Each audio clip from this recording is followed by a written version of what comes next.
So, dear participants, it is with really great pleasure that we gather this afternoon to reflect on the theme of salvation. Indeed, the question of who or what will save the world is the one that our distinguished speakers will seek to address. We have selected 5 key areas, and our esteemed guests will offer their insights in this pressing question. We all know that we live in times of turbulence, uncertainty, polarization. Truth itself is increasingly a concept questioned by many, and that is why we need spaces like this, precious, invaluable, where we can sit together, learn together, and also engage in meaningful discussions. In this remarkable and unique initiative from the Pontifical Council for Life, they have embraced this format, and they're there to ask and to pose a profound and far from trivial question to the speakers. Who will save the world? I will give you some practical information. The discussion will end at 4:40. We will then have a coffee. At 5 o'clock, we will come back here for a 1-hour online discussion. You already have the question form. If you need it, they are here, and you could also solicit that. The language of the speakers is English for both Professor Carico and Professor Romer, Italian for Professor Amato and Professor Lutz, and Spanish for Cardinal Castillo. We apologize because life is complicated, and we had 2 speakers that were invited for health reasons. Visual art, Eugenia Balcells cannot be here, and not Cardinal Tolentino for the Pope's health and also for the Jubilee reasons, but we also thank them a lot. I will introduce our speakers. We will begin with science. Our Professor Katalin Carico, she's a biochemist from Hungary. She's the Nobel Prize Laureate for Medicine 2023. She's a professor at Szeged University and the Perelman School at the Pennsylvania University in the States. And she was awarded the prize for discoveries concerning nucleoside-based modifications that enable the development of effective RNAi vaccines against COVID-19. Thank you very much for coming here, Professor. Economics, Professor Paul Romer is with us, Nobel Prize Laureate for Economics 2018. He is a professor at Boston College in the United States, where he directs the Center for Economics of Ideas. And he was awarded for integrating technological innovations with macroeconomic analysis. Thank you very much for being here as well. We have also Manfred Lutz from Germany, psychiatrist, theologian, author, professor. He is noted for integrating in his writings medicine and philosophy, arts, humanities, also theology. And he has been director of the Alexin Hospital in Köln in Germany for over 20 years. For religion, we are delighted to have Cardinal Carlos Castillo Matasollo. He is the Archbishop of Lima in Peru. He's also an educator. He's also a sociologist. He's also a university professor, and he has authored books on youth in the church. And we also have, for politics, our professor. We're waiting for him, and he will arrive, Professor Giuliano Amato, politician, also at the university, professor of law, former minister several times, and also twice prime minister in Italy. And in this moment, he is also co-director of the center for justice in the world. So we have a very interesting panel with us. And the question is not easy, but they have the strength to answer. So my first question to the panelists, the first question comes from context. So from your own perspective, from considering historical background and the current circumstances, who or what can save the world? The word is yours, Professor. I have to say, I am a scientist. Yes, I get an award. I don't have the answer. Maybe the question is simple, but the answer is not what I have. Maybe, Professor Romer, you might have who or. So it is not an easy thing. And I have to say, as a scientist, science is not the truth. Science is seeking the truth, and science is the knowledge, the world around us, where we collect information by observation, experimentation, measurement. That's what we are doing. And so in our field, and some other field in these years, in recent years, it seems like the biggest threat is misinformation and disinformation. And so I feel that we have to save the world, somehow we have to do something about how we can have the people, when ourselves is also have difficulties, how we could distinguish what is the truth and what is the misinformation. And so, because, you know, the vaccine field especially is threatened by information that, you know, the vaccine is more dangerous than the virus itself and others. So I realized that if somebody can save the world, it could be us, each of us. As a scientist, I talk to fellow scientists that we have to go out and educate the public about science, what the scientists are doing and what the science basic questions we are discussing, because the knowledge, what the average person knows about, let's say, molecular biology, and where the scientist in the front is running, the gap is huge. And we have to, as today already we heard presentation, we have to use simple language and some analogy, somehow help the public to understand complexity of the immune system and others, because if we don't do it, then there are self-acclaimed experts and who educated themselves on the internet, learned immunology, and they have this special Dunning-Kruger effect, that less knowledge, more confidence. They can state things with great confidence. And as we scientists, we are questioning things, you know, whether it is this way or that way, because that's how we think. And in society, the public likes to have straight answer. Politicians can do that.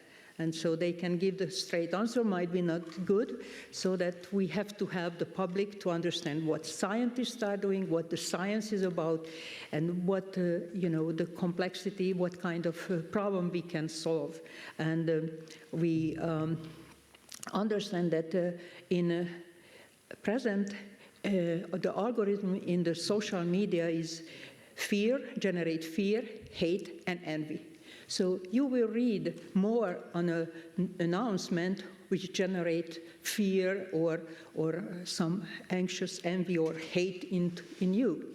And just in a simple way, I can say that if there is an article about broccoli and apple, and it says that it's good for you, you don't read anymore because you know that. But when it says that it is dangerous, it turns out that it has that and that, you spend more time because you are fearful.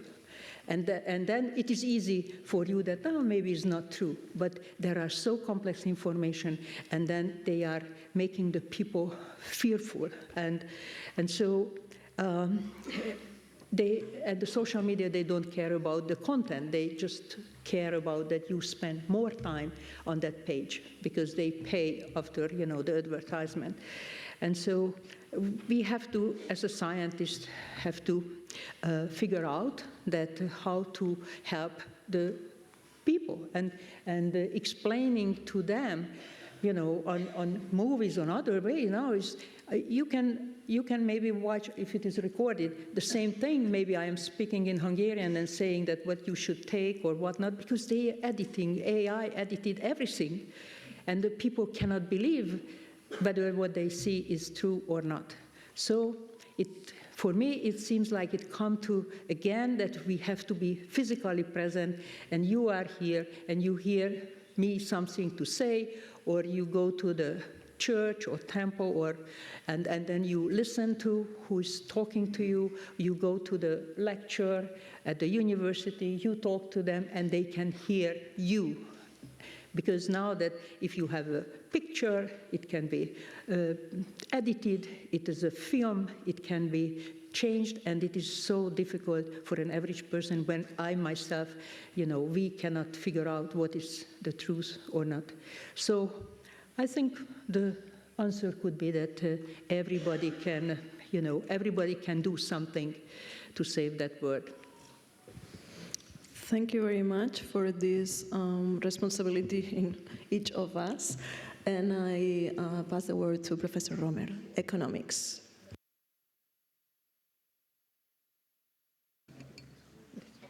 Can you remind me how much time? 6 minutes? Is that? But 6 minutes, is that the answer? Okay. I have to ask because there are three kinds of economists: those who can count and those who can't. And you can tell which kind I am. Let me start by saying that I'm a member more of the tribe of physicists than the tribe of economists. I was an undergraduate student of physics, and I think you get shaped by your undergraduate training. So I very much enjoyed the the updates I got yesterday about the world of physics. It's changed a lot. But I have picked up some of the culture of economics as well. I am a very big believer in science. I think science is the greatest thing that humans have ever invented. And it's worth reminding everybody that it's a pretty recent invention. And it could go away.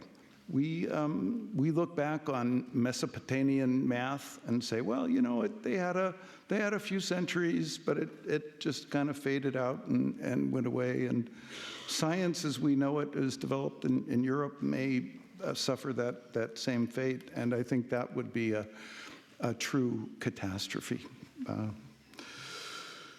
Now, I started working on the topic that I was awarded the prize for, and which I identified in the lecture that I gave in Stockholm, which you can find online. This lecture was called On the Possibility of Progress. I was reacting to a climate of the 1970s, which I learned from the very useful lecture by Mr.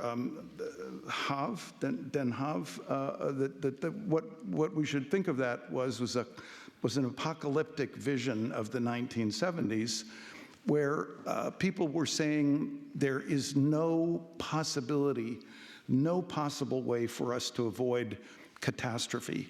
We will have massive waves of starvation, and hundreds of millions of people will die from famine.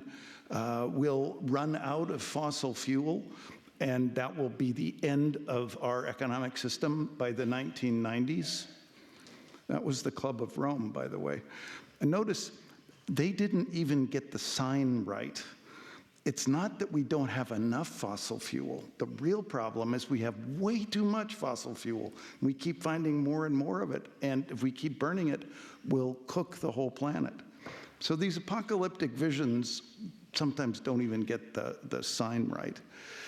I looked at the long sweep of human history, and said, look, there have been some ups and downs, but people have somewhere on Earth found ways to keep moving forward.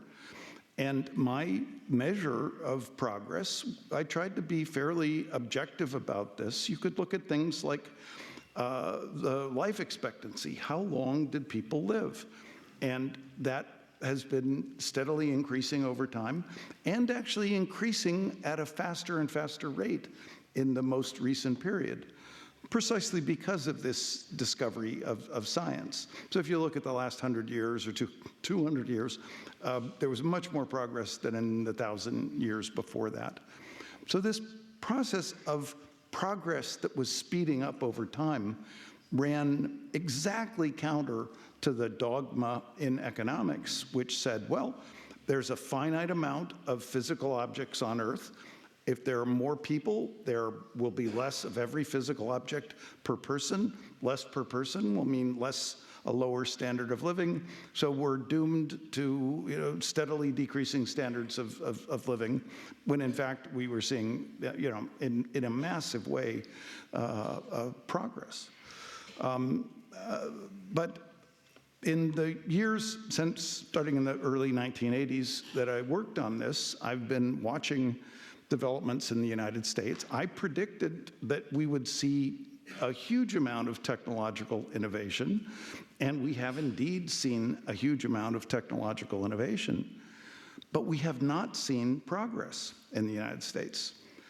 If we're going to measure progress by life expectancy, I can't change my measure when it isn't going my way. And the United States has stopped making progress in terms of more life expectancy. It's even had a small decline in the years before COVID. There are some other indications, I think, of a failure of progress as well. The fraction of 25 to 54-year-old men who actually have a job has been going down since the 1990s. It's usually people who have the lowest economic opportunities, the lowest wages. This is not somebody who's rich, who's just retiring early and enjoying retirement. So people are killing themselves with these diseases of despair. They're disconnecting. There's something really deeply wrong in the United States. And what that tells you is that technological progress gives us possibilities, but we still have to decide what we do with those possibilities. If we ask the question, what will happen if? Science can give us an answer to that. But there are two more questions we have to answer. Given that, what ought I to do?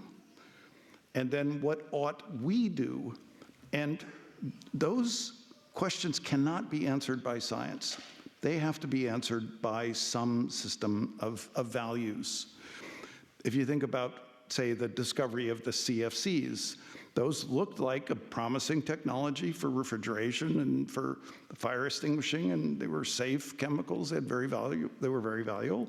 But then science identified that they posed a threat to the survival of the planet. At that point, people had to decide, well, what do we do about it? And at that time, we had a social, political consensus that it would be wrong, morally wrong, to harm the planet just to maintain a particular line of economic activity. The Reagan administration and a University of Chicago economist took the lead in banning the use of the CFCs and then getting a treaty worldwide to get all other countries to agree to ban the CFCs. Those decisions came out of moral value judgments about right and wrong. And what's so troubling to me is that the value system that supported those decisions has eroded very substantially. If we were to have discovered the problems with CFCs just in the last few years, I doubt that we would actually have been able to ban them in the United States. Our political and social system wouldn't let us do it, and I doubt that we would have a treaty around the world. So, in answer to the question, who will solve this problem? It will be people who help us understand how values change and how can we improve values and get more of the values that support progress rather than suffer the kind of period we've gone through in the last several decades where our values have gotten more self-centered, more selfish, and more damaging to progress. Thank you very much, Professor. We were between precision and expansion. That was great in terms of timing. Professor Lutz, this is the one for you. Thank you.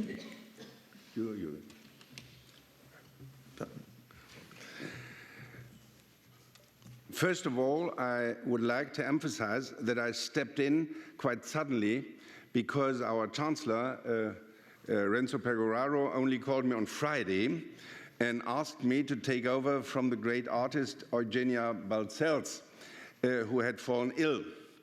And as I naturally always do everything our Chancellor or our President asked of me, I'm now sitting here surrounded by Nobel Prize winners who I can't hold a candle to. When people ask about the salvation of the world, as a Catholic and theologian, I could make it easy for myself and answer that for me, the Savior of the world is our Lord Jesus Christ, who saved us through his suffering, death, and resurrection.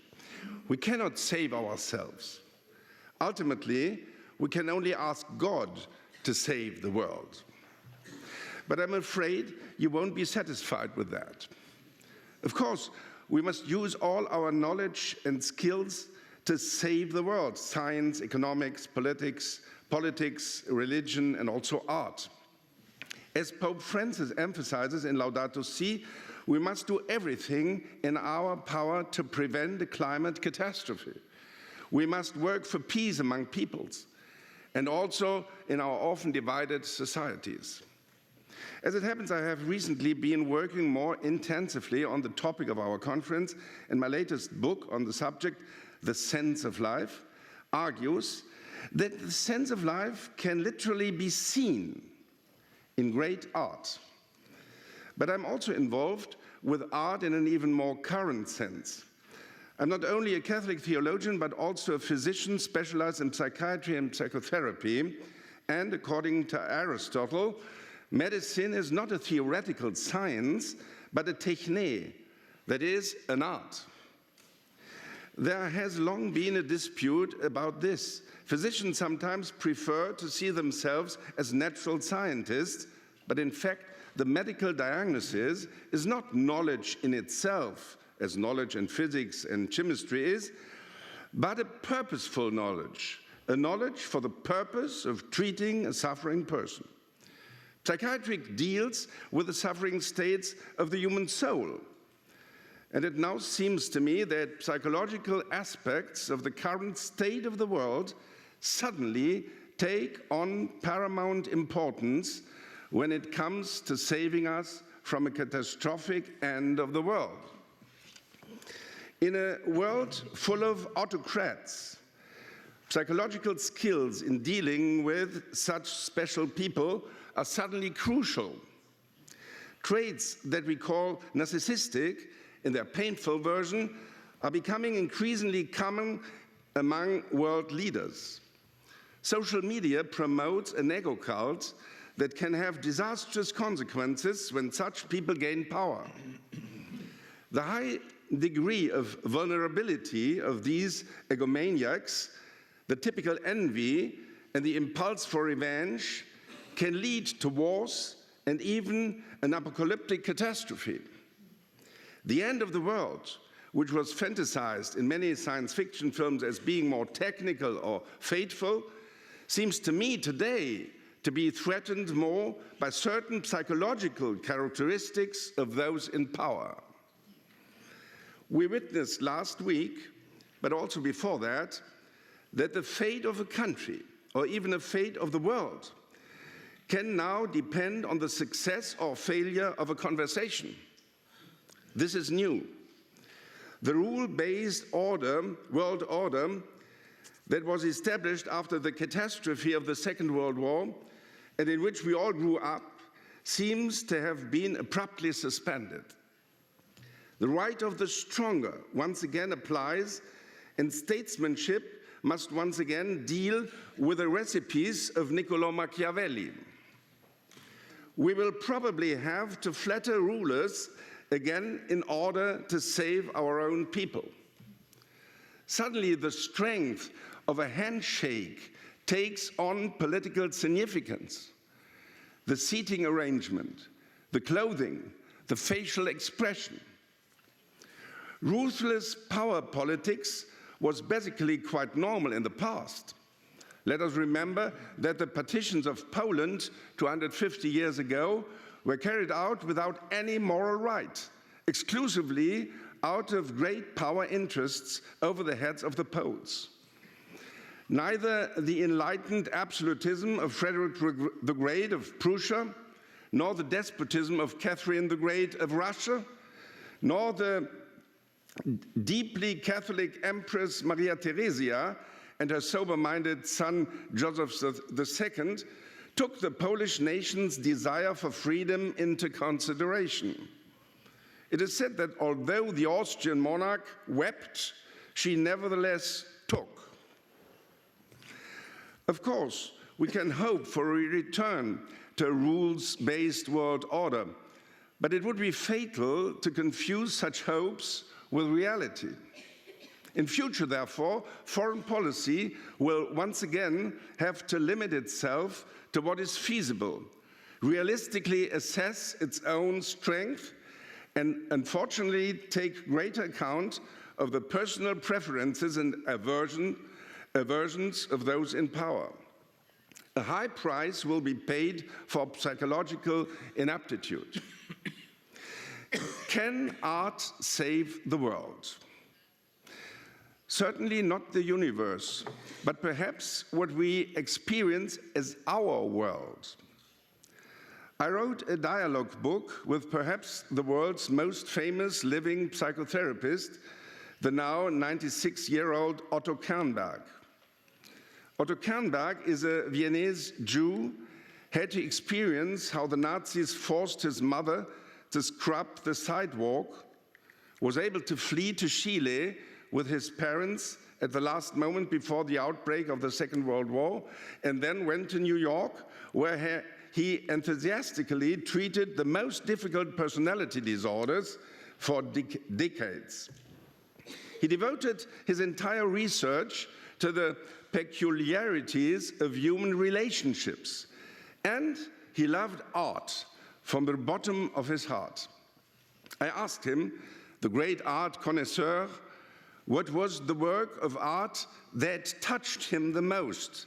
And he mentioned The Triumph of Death, the almost apocalyptic painting by Peter Bruegel the Elder in the Prado of Madrid. Kernberg, I quote, "There you see the columns of death marching, overwhelming everything. In front, very small, you can see a king looking for his crown, which has fallen from his head. You can see a merchant collecting his banknotes. And very small, in the corner, you can see a loving couple. They are sitting there very calmly. He is playing the guitar, and she is listening to him. Both are calm. They know they cannot escape this disaster. But as long as they live, they want to be together." This is, of course, in contrast to this overwhelming army that destroys and ruins everything.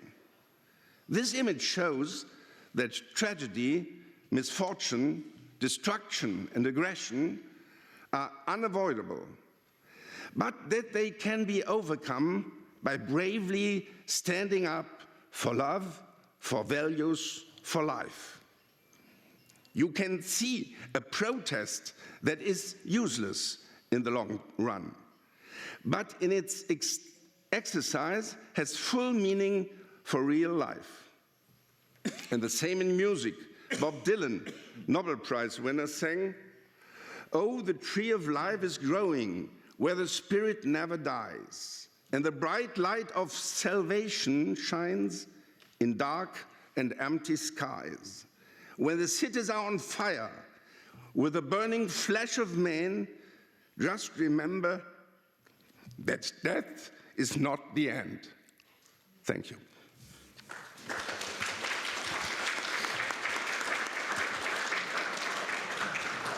Thank you very much also for bringing a third Nobel Prize into the conversation, as Bob Dylan, as you said. Thank you very much. Cardinal Castillo, the word is yours.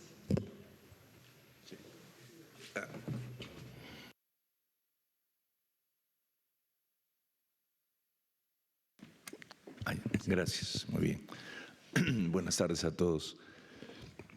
El comentario que nos han invitado a hacer es a partir de nuestra experiencia específica, y yo más bien entro en el plano religioso y de la Iglesia, y quería referirme a algunos aspectos que se trataron al inicio de nuestro encuentro del año pasado, concretamente en la intervención de William Desmond, que empezó nuestro encuentro recordando a Pascal en la distinción famosa de espíritu de fineza y espíritu de geometría. Y lo digo porque me parece que haciendo y habiendo recibido una iluminación científica de primer nivel en esas anteriores intervenciones, nos damos cuenta de que no estamos solamente ante una crisis epocal, como decía Brodel, o sea, de larga duración, sino una crisis etaria. Es una edad. La edad del antropocene es toda una cosa en la cual se sitúa la crisis epocal que estamos viviendo. Hay crisis epocal, pero al interior de una crisis etal. Y esa crisis etal está fundada básicamente en el vivir calentando. Haber constituido una forma de vivir a costa de la naturaleza en donde todo se calienta. Y todo se calienta por el apuro. Y justamente ese es el tema que Pascal quería afrontar, el que la ciencia no fuera tan métrica o geométrica, que pudiera conducir a la inexistencia de sentido y a la sustitución del sentido de la vida por la geometría, por el cálculo, sino que pudieran marchar juntas, pero siempre con una cosa muy importante. Para Pascal, el espíritu de fineza es infinitamente superior al espíritu de geometría. Y por lo tanto descansa sobre él. Por eso es que para hacer ciencia se necesita hacer hipótesis, se necesita postular principios, pero no, nada de lo que se postula ni de lo que se hipotiza está demostrado. Lo que se hipotiza se tiene que demostrar y lo que se postula no. ¿Y cuál es el fundamento ahí de la ciencia para decir que eso es los principios de los cuales tenemos que partir? Se intuye. Y esa intuición evidentemente tiene que ser siempre profundizada. Y esto está en el texto bíblico y tiene entonces relación con el tema religioso profundamente. Porque en el texto bíblico hay diversos momentos históricos muy graves que pasó Israel, por eso es un texto histórico, es un relato, y hay distintos momentos en los cuales se viven crisis, y crisis fuertísimas, y crisis que yo diría, quisiera también emplear el término apocalíptica, no en el sentido de una catástrofe, porque apocalipsis significa revelación, y al interior de una crisis grave, siempre se revela algo interesante que puede abrir caminos. ¿En dónde está entonces lo interesante? Muy bien, mi predecesor en la palabra ha dicho Jesucristo, muerto y resucitado, entregado en la cruz por amor. Pero es bien interesante porque eso es un personaje totalmente insignificante, escondido, es el siervo sufriente ya del Antiguo Testamento que también fue presentado en periodos de crisis como la verdadera solución. Y lo mismo cuando el Papa Francisco nos dice que hay que poner el acento y el ojo y el oído en los movimientos populares de base que están surgiendo pero que no notamos. Y es muy grave que no notemos esto, porque existe en el mundo un clamor subrepticio en medio de tanto dolor y tanta muerte, tanta desesperación, tanta pasión y tanto terror. Hoy día leía que ya le han puesto el nombre a los que están dirigiendo el mundo de oligarcas. Vuelve el término de la oligarquía que se usaba en la época de la colonia en nuestro país. Porque es un conjunto de déspotas que se autogeneran como dioses. El gran problema es entonces cómo podemos hacer que todo lo que se ha razonado y trabajado con toda honestidad y claridad en la ciencia pueda engarzarse con una apertura profunda que permita entonar con el espíritu más profundo de clamor que existe en la humanidad, que empalma directamente con lo que podríamos decir las religiones proponen, porque las religiones siempre han tratado de reflexionar sobre lo profundo de la vida y evidentemente algunas han inventado formas de Dios como principios de existencia, y la nuestra, la religión cristiana y católica, es revelada, es el anuncio del otro lado hacia nosotros, del Padre hacia nosotros. Esta fineza está presentada de sí en varios momentos de la historia y tenemos que estudiarla. Quizás sería un momento muy interesante para poder ver la Biblia en nuestra historia eclesial y cómo se ha podido recoger. Pero el texto que inclusive con el cual comienza la Biblia, después de la creación en 7 días, es el Adán y Eva, ¿no? Y el pecado. Y eso es una crisis además medio catastrófica, porque son echados del paraíso por haber comido. ¿Qué árbol? Y ahí tenemos una confusión. Hasta los papas se han equivocado, creían que era el árbol de la vida el que se comieron. Y es claramente que en el centro del jardín está el árbol de la vida. Y hay un problema. El que comen es el árbol de la ciencia del bien y del mal. Es decir, se comen el razonamiento.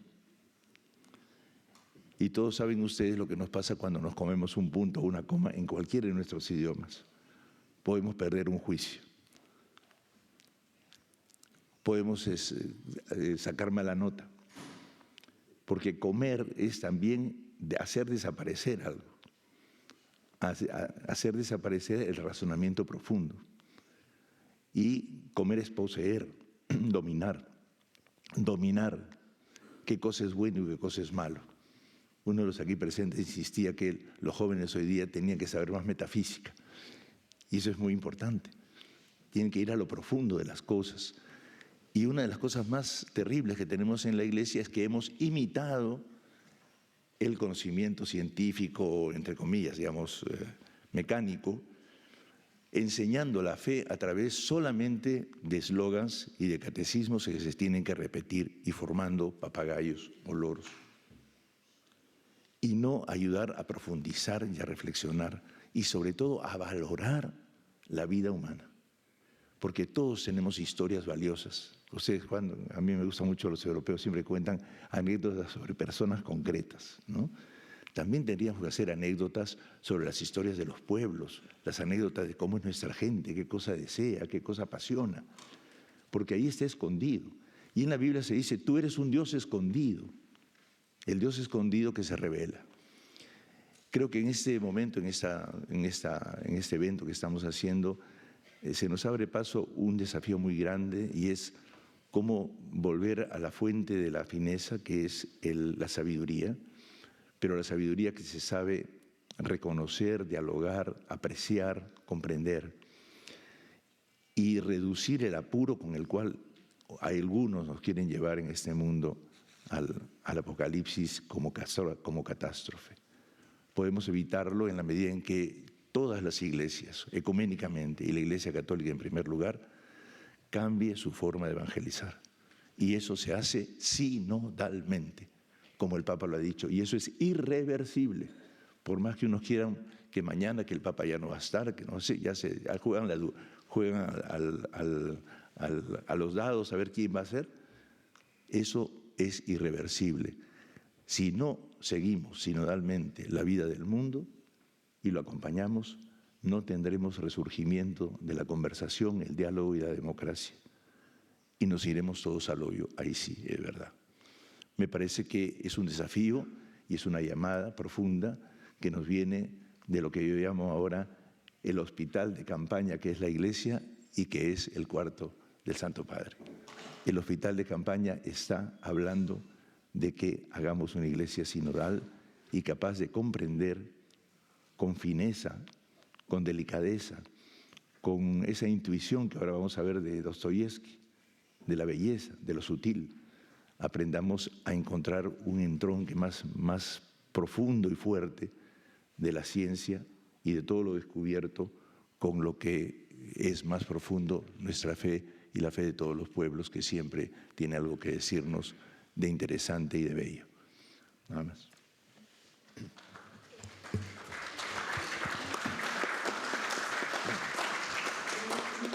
Thank you. Thank you very much, Your Eminence, also for your this recall to subtile, to this finezza, and to this mechanism of faith, a very interesting concept. Very welcome to Professor Amato. The word is yours. Our first question is from our perspective, background. Chi può salvare il mondo dalla politica? Thank you. Am I supposed to speak now? Yes. In whatever language?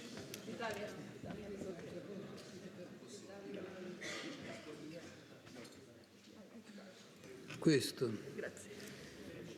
Ok, parlerò italiano. No, la politica non salverà il mondo. In questo momento è tra i mali che possono distruggere il mondo. E lo è tanto sul piano internazionale quanto sul piano interno.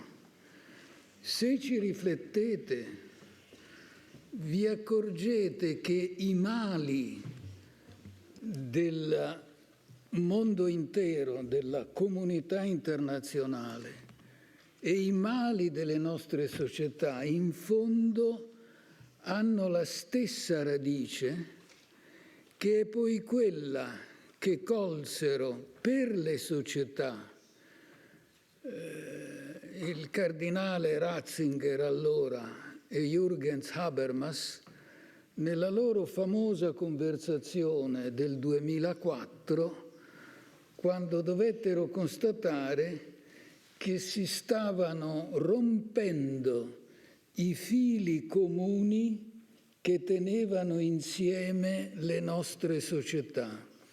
E prevalevano le visioni, le aspettative, gli interessi dei singoli.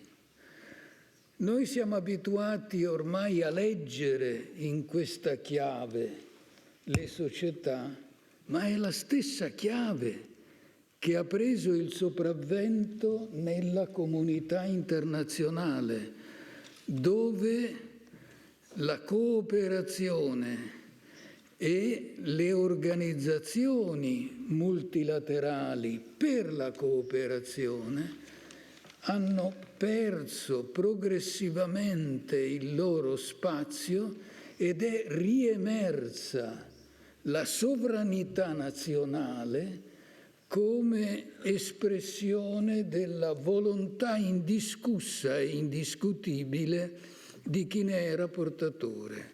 Il rispetto delle regole internazionali è ormai l'ultima cosa che interessa gli Stati, i componenti della comunità.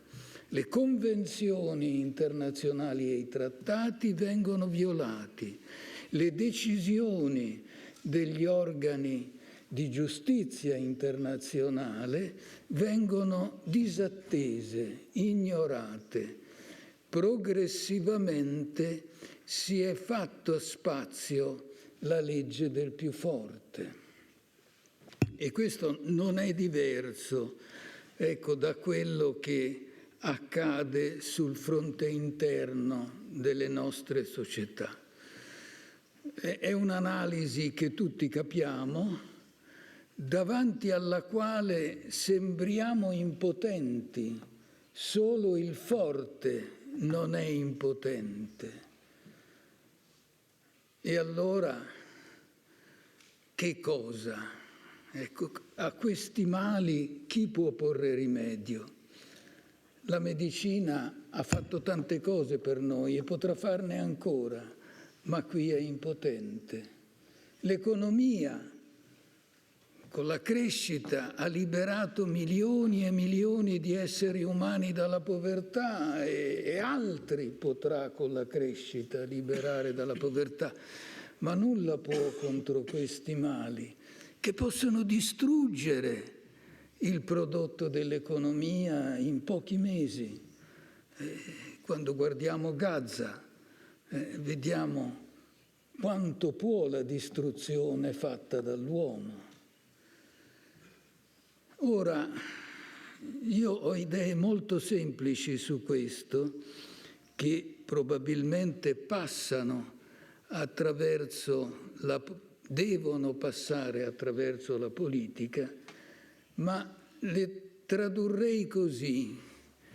Sul piano internazionale occorre ripristinare la forza della cooperazione, la convinzione che andare d'accordo con l'altro, anche se diverso, è più importante che fare la guerra. Sul piano delle politiche interne c'è qualcosa di simile, ma qualcosa anche di più, perché una caratteristica che la politica ha assunto sul piano interno è quella prigioniera di aspettative di singoli o di gruppi di aver perso il futuro. È una politica prigioniera del presente. Io oggi, elettore, protesto contro qualcosa che mi danneggia, la politica, per non perdere il mio consenso, mi dà ragione. Magari sarebbe bene che mi desse torto, in vista di un futuro in cui, se io perdo qualcosa oggi, tutti guadagneremmo qualcosa. Ma questo è ciò che la politica oggi non sa fare. Da sola non riuscirà mai a trovare la strada. E qui vi dico due cose delle quali poi potremo discutere. Abbiamo scritto un libro con Vincenzo Paglia che è intitolato Il sogno di Cusano, Cusano's Dream, ma abbiamo tradotto solo il titolo, il libro è in italiano at the moment, che parte proprio dal sogno di Cusano, cioè dall'idea che le religioni, primo, trovino tra loro l'accordo su ciò che le fa essere religioni. Sono diverse, ma tutte hanno dentro di sé la pace, tutte hanno dentro di sé il riconoscimento dell'altro. Benvenuto all'ospite che arriva, chiunque sia, con qualunque religione. Non tutte hanno, come il cristianesimo, l'amore per l'altro, che è una grande risorsa, una grande risorsa. Ecco, quello che in questo libro diciamo, molto semplicemente, è che le religioni debbono far valere i principi e i valori di cui dispongono perché entrino nuovamente nella politica. La politica da sola non li ritrova, le religioni che si interessano della società hanno come finalità oggi anche quella di influenzare la politica. Non devono creare partiti, devono comunicare ai credenti ciò che in quanto credenti devono portare in sé anche quando fanno politica,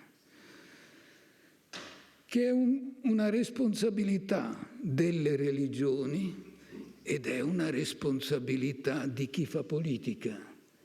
Ricordarsi dei valori della religione che professa in ogni sua azione politica.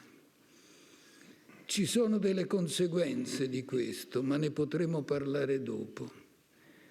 Questo di per sé può aiutare a trovare il futuro. Ma qui, ecco, interverrà un'altra cosa molto diversa, del tutto diversa, della quale io sono convinto, e che è legata, pensateci, al cambiamento climatico. Il cambiamento climatico incombe sull'umanità ed è un pericolo per la sopravvivenza della specie umana sul pianeta se continua senza essere in qualche modo ridotto, come le tecnologie anche ci possono permettere di ridurlo. È impressionante conferma di quanto prima vi dicevo, quanto la politica sia sensibile alle proteste presenti e sia pronta ad ascoltare queste più che non il futuro. In questi ultimi mesi le proteste sono cresciute, l'agenda green si è molto ridotta e molto dilazionata. È il presente che sta battendo il futuro. Chi è che potrà cambiare questo atteggiamento della politica? Le giovani generazioni.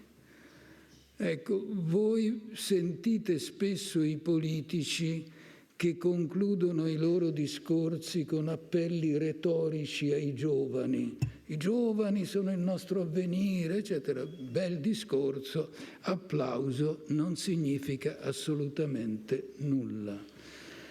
Io vi sto dicendo una cosa diversa. Io nel 2050 non ci sarò. O sono sensibile ai temi del futuro, o se mi interessa il presente, a me di quello che succederà nel 2050 non importa niente, perché non ci sarò più. I giovani ci saranno.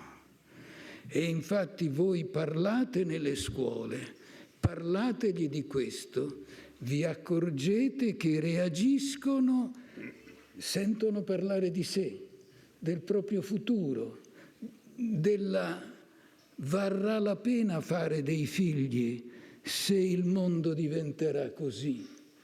Ecco, sono loro che hanno dentro il cambiamento climatico, perché sono loro che sono destinati a vivere gli anni dai quali temiamo il peggio se non saremo capaci di fare un po' di meglio. Ecco un'altra forza importante che si potrà unire, ma tutto questo dovrà diventare politica. Se la politica rimane quello che è, che Dio vi aiuti, me lo auguro.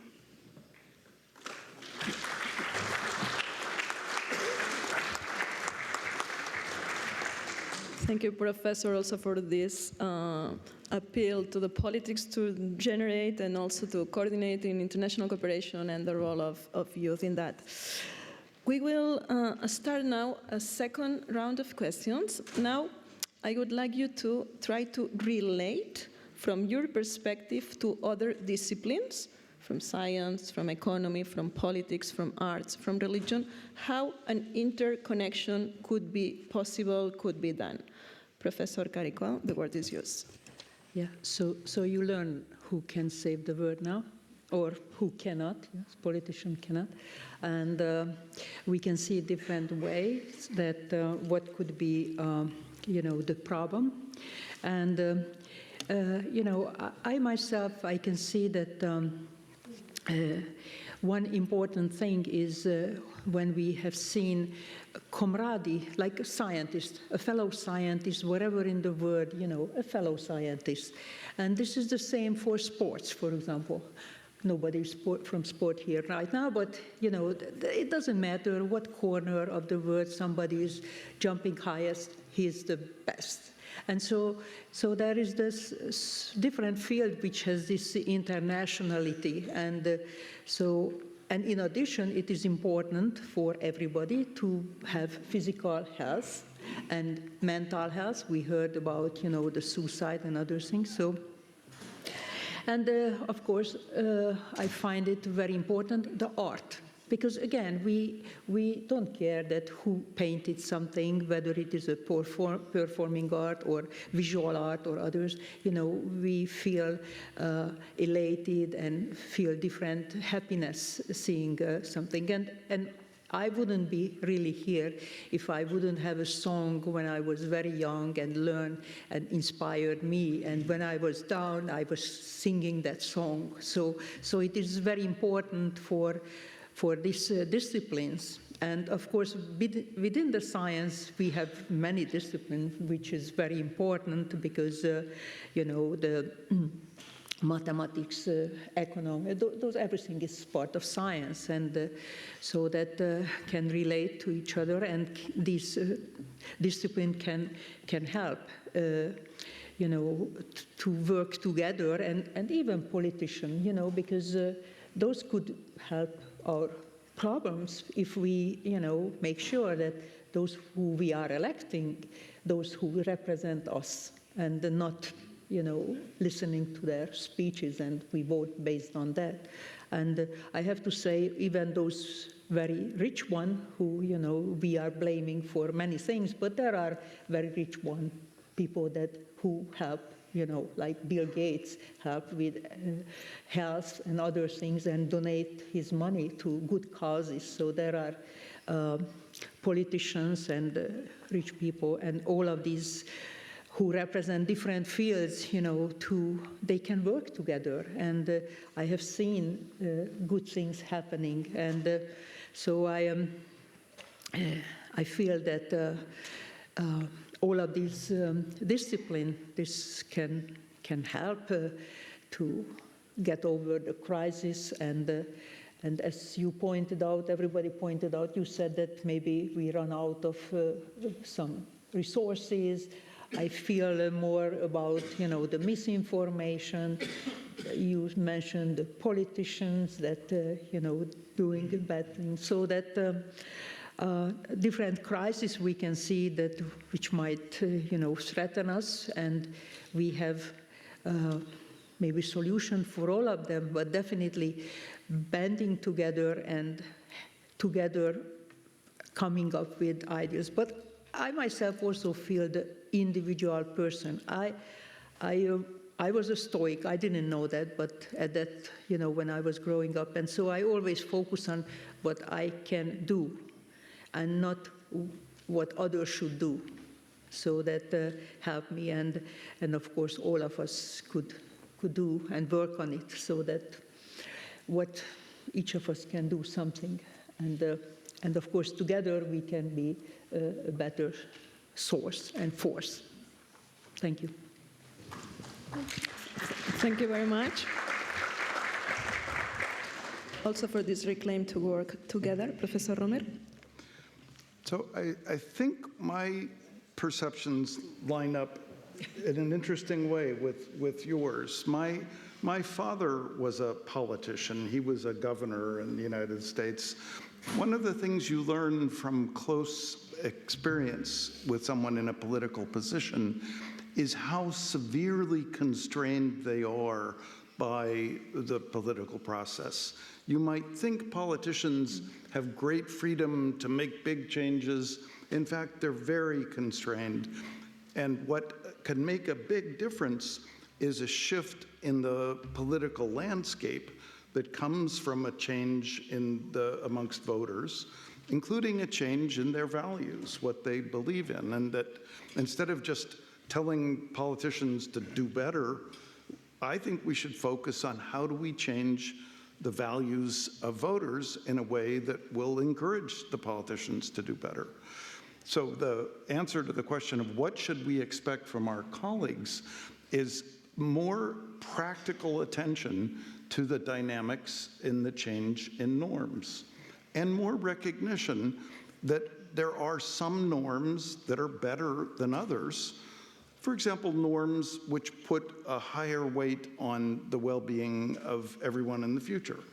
Forward-looking norms, I argue, will create better societies. I think norms that also put more weight on the well-being of others, not just extreme selfishness, those too, I think most people would say, I would rather live in a society like that. Now, how do we change norms? I think we don't know, but we should study cases where norms have clearly changed. Historically, one of the most important is norms about slavery. Biologically identical humans at one time believed that slavery was just normal. Now, almost no one believes that slavery is normal. They think it's evil. But how did we make that transition? That one's such a big issue that I think it's difficult to study. Let me give you another. Attitudes towards inflicting pain on animals or other sentient beings. These are changing in what I would argue is a positive direction. More and more people are opposed to just inflicting needless pain on animals around us. And I don't think this is a change that you can attribute to, say, politicians who passed laws that changed behavior, that then changed attitudes. This is some kind of a grassroots phenomenon and part of a general process of movement, I think, towards progress that should encourage us. But we should think about how can we do that in other domains? Why are we simultaneously seeing more concern about the well-being of other animals around us, but less concern about the well-being of the people around us, which is at least what we see in the United States. Other comparable areas I wish people would study could be, for example, race relations. Race relations is, as you know, a very serious and difficult problem where changing norms has been very hard in the United States. It's interesting because you can see two experiments that operated in parallel. Universities have tried to implement policies that are designed to deal with kind of good race relations. The United States Army felt that it had to do something about race relations starting in about the 1970s, because they saw that the Army would inevitably be much more multiracial. Remember, the US Army has its officer origins in the US South, so this was a big change for the Army. The bottom line is the Army has been much more effective at establishing good working relationships. It's the only organization in the United States where black men routinely boss around white men. And it happens without any particular friction or animosity. Universities have actually been much less effective at dealing with race relations. And you would think the universities were the ones that were more well-intentioned and progressive and wanted to do more on this dimension. So it's a caution that the Army set about doing something based on practicality. It had to work. They had to achieve unit cohesion because otherwise lives would be at risk. So they didn't mess around with somebody's ideas about good intentions. They wanted to know if it worked. And I don't think we've brought that same kind of hard-nosed perspective onto, will this measure actually improve relations between the races to our activities in universities? Things like, for example, affirmative action, which have been used in universities, was not used by the Army. This has been very counterproductive. It's fomented a real backlash against good race relations, so we have to ask, are our measures working? But we do need, on a topic like vaccines, to think hard about how do we get back to a system of values where people think what I do is partly determined by what's good for everyone.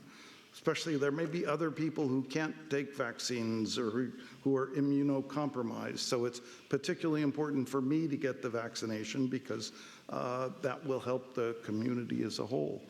how do we get back to that kind of sense of norms? Why have we lost that sense of norms? And the practical dynamics, not the exhortations, but the practical dynamics of this actually works if you're trying to change values in a pro-social way.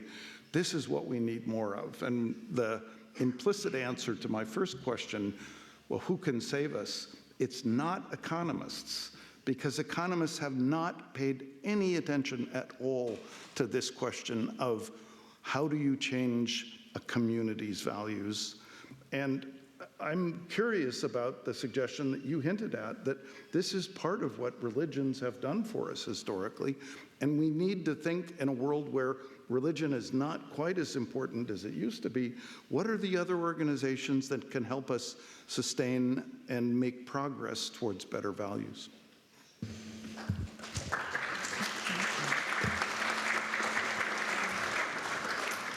Thank you very much for this more practical attitude to change and this interdisciplinarity, and also the recall for the racism and how to break that. Thank you very much. Professore Amato, again, thank you very much. Well, no, I speak Italian. Due cose mi interessa dire. Una che non ho detto prima e che è un'altra risorsa che alcune società posseggono, la possiede la mia, che è il non profit, che noi in italiano identifichiamo di più come volontariato, che lo è largamente ma non interamente. È un grande esercito al servizio degli altri. Oggi ci dicono che noi abbiamo 4 milioni di persone che spendono il tempo che hanno al servizio degli altri e che le non-profit organizations hanno 1 milione di occupati, quindi non tutti sono volontari, ma 4/5 sono volontari, 5 milioni di persone.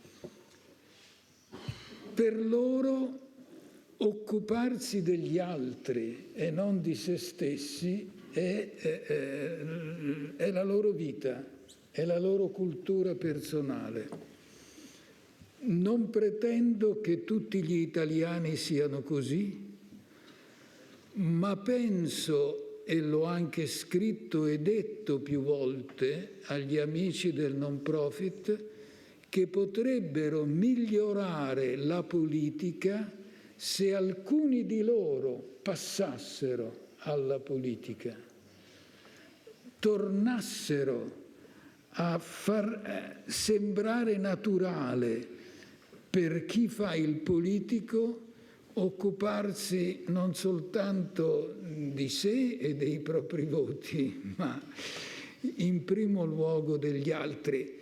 Ci sono dei politici che lo fanno, ci sono delle brave persone in politica, nulla è mai assoluto, però il tono generale della politica è: io difendo i miei voti e quindi difendo ciò che i miei elettori dicono. Io l'ho imparato negli Stati Uniti molti anni fa. Assistetti a questo, per me, esperimento quasi incredibile. Ero al congresso come studente in visita many decades ago e un congressman stava parlando dall'aula. Il suo staff raccoglieva le reazioni dei suoi elettori a ciò che diceva. Se non erano d'accordo gliele comunicava by earphones in tempo reale e lui cambiava subito quello che stava dicendo. Esemplare, davvero esemplare. Appunto, il volontariato perciò è una risorsa. Questo è un punto importante, che dove esiste può contribuire davvero al cambiamento. La seconda cosa che volevo dire, le religioni possono contribuire non soltanto a immettere i valori, ma anche a trovare l'accordo sui valori, in nome del principio riconosci anche l'altro.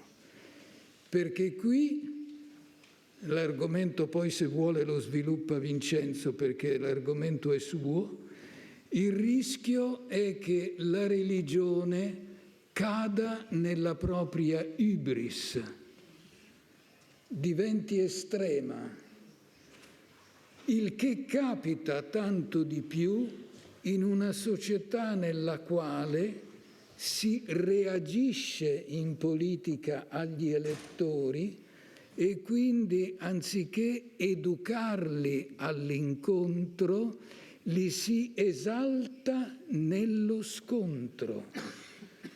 Questa è la nostra posizione. Loro sono i nostri nemici. E allora non ci si trova mai d'accordo. Allora la politica diventa inutile perché non decide, oppure decide con molta unilateralità. Ecco, l'esempio che io faccio più spesso è tratto dal suo paese. Quello che è successo negli Stati Uniti sull'interruzione della gravidanza è il segno più evidente di una politica incapace e di religioni che cedono all'ibris. Perché era estremo Roe versus Wade, non era compatibile con le culture prevalenti del nostro tempo ammettere l'interruzione della gravidanza liberamente sino alla 24esima, 25esima settimana, fino alla viability del feto, non si è stati capaci di dettare una disciplina che tenesse conto delle ragioni di tutti, come meglio siamo stati capaci di fare noi in Europa, e quando è arrivata la Corte Suprema a dire che non esiste un diritto federale all'interruzione della gravidanza, si sono scatenate leggi estreme contro l'interruzione della gravidanza che hanno addirittura portato i medici a non intervenire anche quando la vita della madre era ormai a rischio per setticemia da malattia del feto. Ecco, la religione può insegnare i valori, può insegnare il rispetto della vita, può insegnare il rispetto dell'altro e l'importanza in una società concludo con questo punto che ho imparato attraverso molti anni di esperienza. Ciò che conta non è necessariamente condividere l'altro, ma capirlo. E se arriviamo a capirlo, la società diventerà migliore.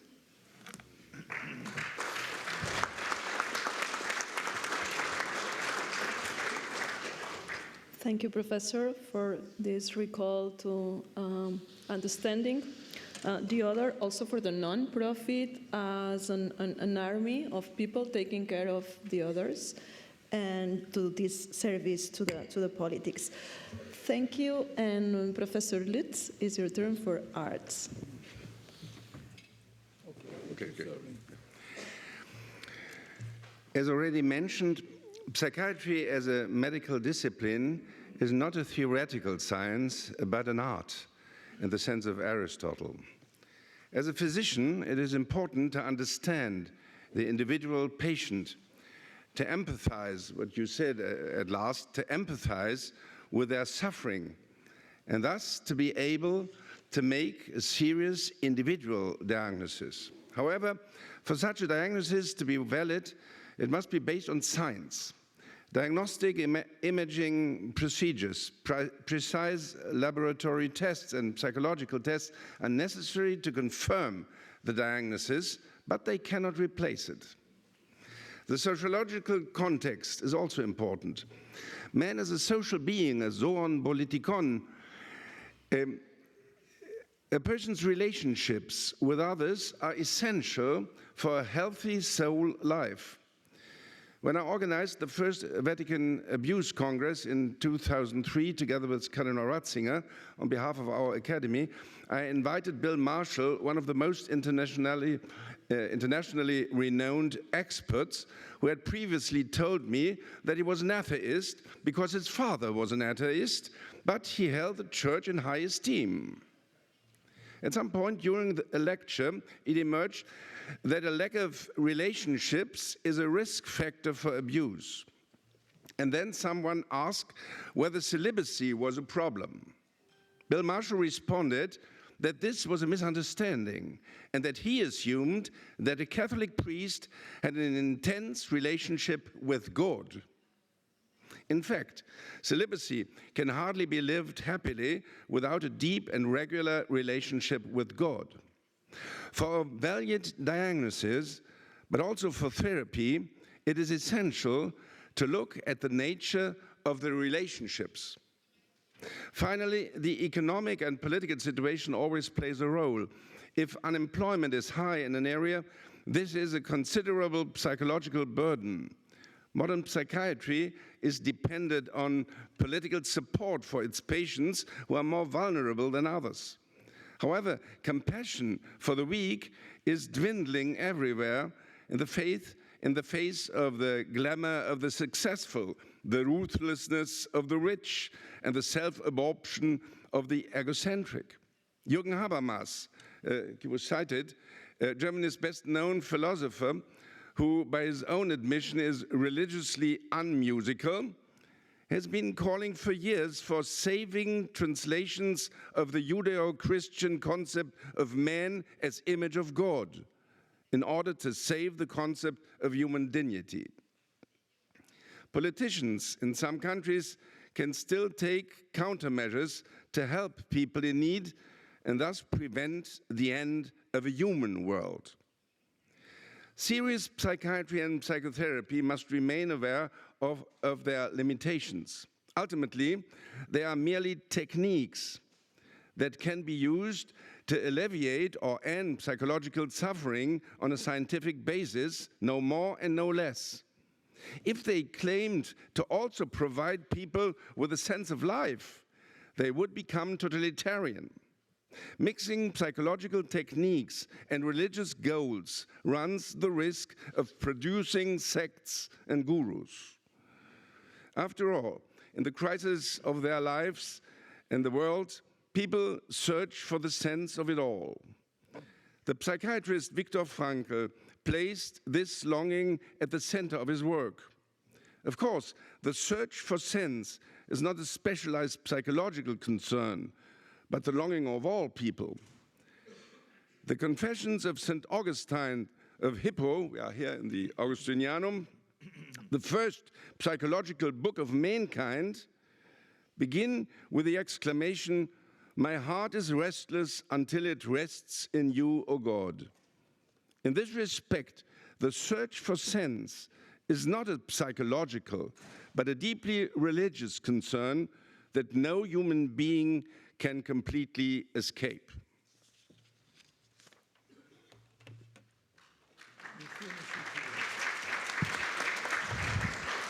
Thank you also for bringing Viktor Frankl and this sense and the idea of religion, and that psychiatry is also an art. A very interesting insight.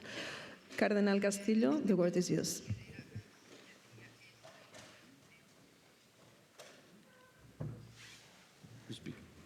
Bien, yo quería decir simplemente que, porque la pregunta es cómo se puede relacionar con otras disciplinas, entendiendo que lo religioso es una disciplina, pero es una realidad. Entonces, no es un problema teórico, es un problema práctico. Es decir, cómo una experiencia religiosa como la católica y otras se relacionan con otras realidades y problemas. Por eso es muy bien centrado la idea, por ejemplo, de los voluntarios. Los voluntarios son un movimiento enorme en Italia. Nos hemos beneficiado también los peruanos, ¿no?, de muchos italianos que han venido allá. Y yo creo que lo que hay es, en una crisis, hay siempre esos signos que hay que recoger, y entre ellos están estos tipos de iniciativas que podríamos decir que, a pesar de que estamos viendo a nivel mundial que hay una especie de posesividad contra la democracia, yo creo que todo se va a centrar en Europa para, si se vence Europa, difícilmente que podremos tener democracia futura, porque todo será imperio.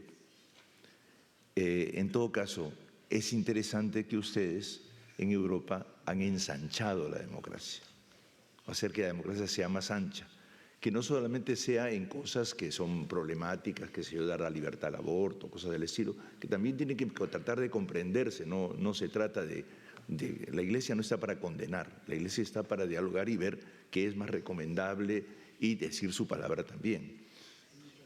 Y tiene que ayudar a que la gente vaya comprendiendo más profundamente las cosas también, según nuestra visión, pero justamente porque queremos aportar algo, pero no para estar condenando, ¿no? Pero, por ejemplo, todos los esfuerzos que se están haciendo hoy día, inclusive para poder salir de la guerra, en el caso de Ucrania y otros países, es sumamente importante, porque, por ejemplo, los chicos que están diciendo, los muchachos que están guerreando a nombre de Ucrania, nosotros aquí no estamos por plata o por ser poderosos, estamos por dignidad. Nuestra lucha es por ser dignos, por ser reconocidos como un pueblo digno. Esto es muy importante, porque quiere decir que el aspecto de la dignidad humana, que tiene algo de divino, ¿no es cierto?, está presente en la vida de Europa. En ese sentido, yo quisiera referirme a una cosita que es una anécdota, pero que puede servirnos. Es un poquito complicado, pero voy a tratar de hacer. Nosotros tenemos una procesión en el Perú, que es la procesión del Señor de los Milagros. No sé si han escuchado hablar de ella. Normalmente en Lima, en octubre, salen 2 millones de personas caminando en la ciudad con el Señor crucificado, la imagen del Señor crucificado. Los peruanos se han ido a todas partes del mundo ahora. Unos están en Londres, otros en Roma, otros en Milán, etcétera, en Tokio, y todos sacan la procesión y cada día es más grande. Se han incorporado también los latinoamericanos de otros países. Y entonces a mí me pareció demasiado peso, ya siendo arzobispo, digamos, no estudiar un poco más el fenómeno mismo, y ahí recurría a las ciencias, ahí sí elemento teórico, pero para poder interpretar mejor lo que está pasando. ¿Y qué ha sucedido? Que estudiando he descubierto una cosa histórica, he recurrido a la historia para eso, y simultáneamente he recurrido al sentir popular diario. En la cuestión histórica resulta que hay una investigadora peruana que ha investigado como cerca de 10 o 15 movimientos sociales en el pasado que de alguna manera se relacionan directa o indirectamente con la dignidad humana a través de la fe. He presentado esta ponencia en la Universidad Gregoriana el día 9.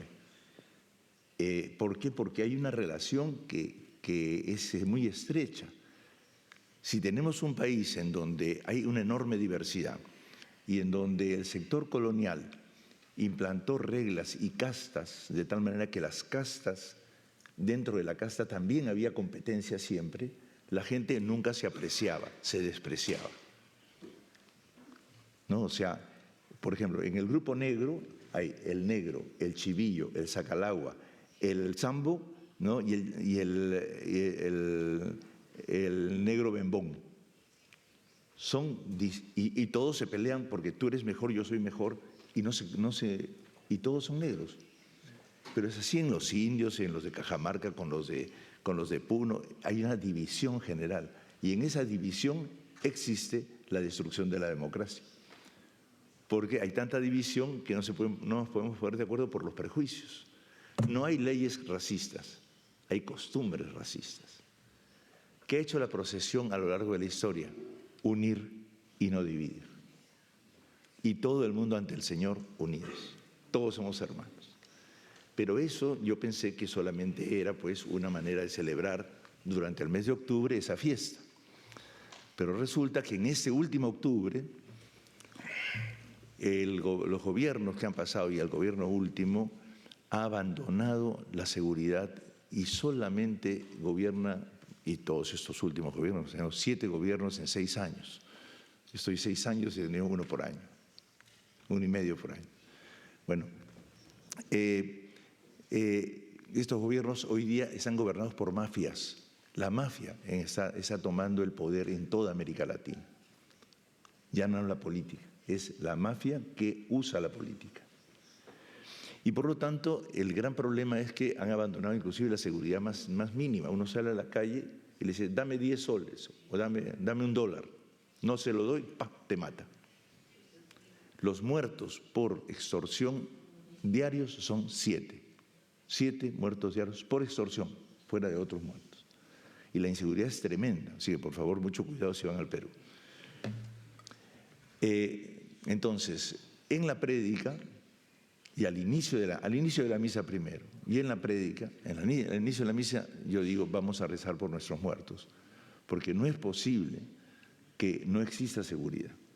Vamos a rezar para que nos dé fuerzas para poder hacer algo juntos, y menciono la doctrina social de la Iglesia, dice que la organización popular es fundamental. Así como ustedes, organización popular es el voluntariado, ¿no es cierto? Son organizaciones de base. Es un derecho humano el organizarse. Y en este caso tenemos que organizarnos, pero mucho cuidado, no violentamente, sino pacíficamente. Lo dije además porque días anteriores un jefe de una organización de comerciantes organizó una marcha, y las marchas en los últimos tiempos en Lima han sido reprimidas. Y él se malentonó y dijo, hay que hacer una marcha, pero pacífica, como dice la Iglesia. Hizo la marcha y fue una cosa genial, enorme. Entonces, yo lo digo así, es un derecho humano, ya veremos. Todo este mes de octubre recemos para que tengamos iniciativas creadoras para poder neutralizar la violencia. Bueno, pues resulta que empieza la procesión, visitan el Palacio de Gobierno, como siempre, el Palacio Arzobispal, y después van al Palacio del Congreso, en donde se producen todas estas leyes que están matando a la gente.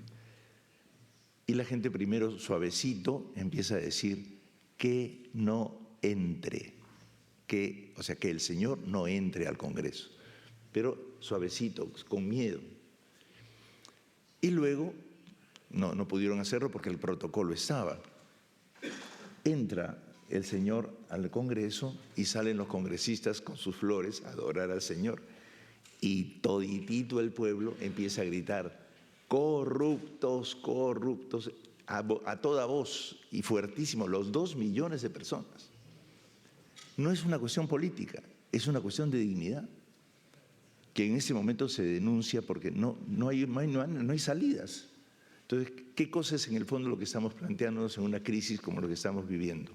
Que cuando no hay salidas y hay gente que se impone, hay que regenerar el tejido social desde la base, construir relaciones solidarias, generar diálogos entre realidades y disciplinas, y hacer posible que también pueda surgir una nueva forma de política. Eso lo dice el Papa en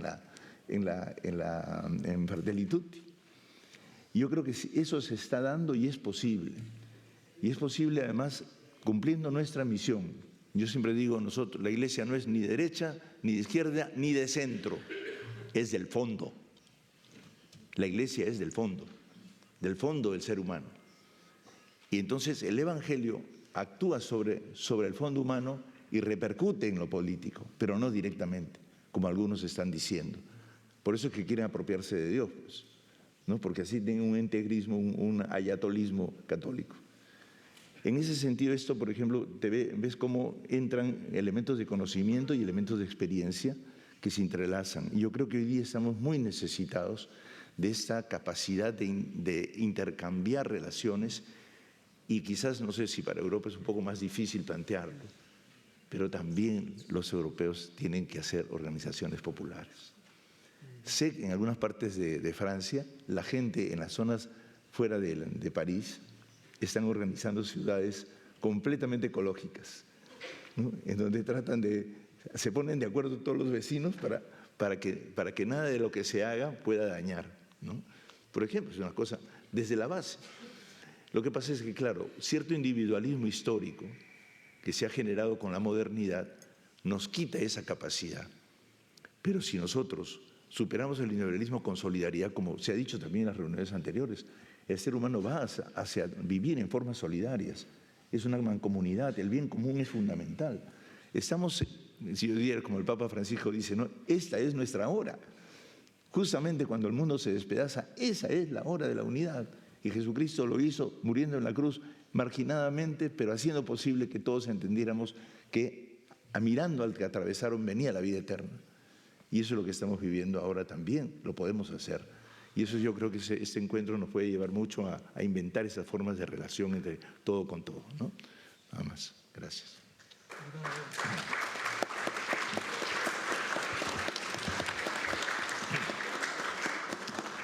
Thank you also for the recall to work together to make up new things, and also to bring the Lord of the miracles into the example of how people also is engaged and reacts. It is 4:06, and we're entering into the third and last round. And let me allow to go a little bit deeper personally. Dostoevsky spoke about beauty, saving the world. And I would like to know if you personally think that this is something important, that salvation is something that really attracts you, imports you. How does it resonate with you? And to be saved of what, or to be saved for what? So we want more in-depth answer here in this round. Thank you very much. Professor Carico, your turn. Yes. Yeah, so I never had any religious upbringing. I had to figure out myself to have some guide. And when I was 16 years old, I read a book by Hans Scheyer about how to handle stress.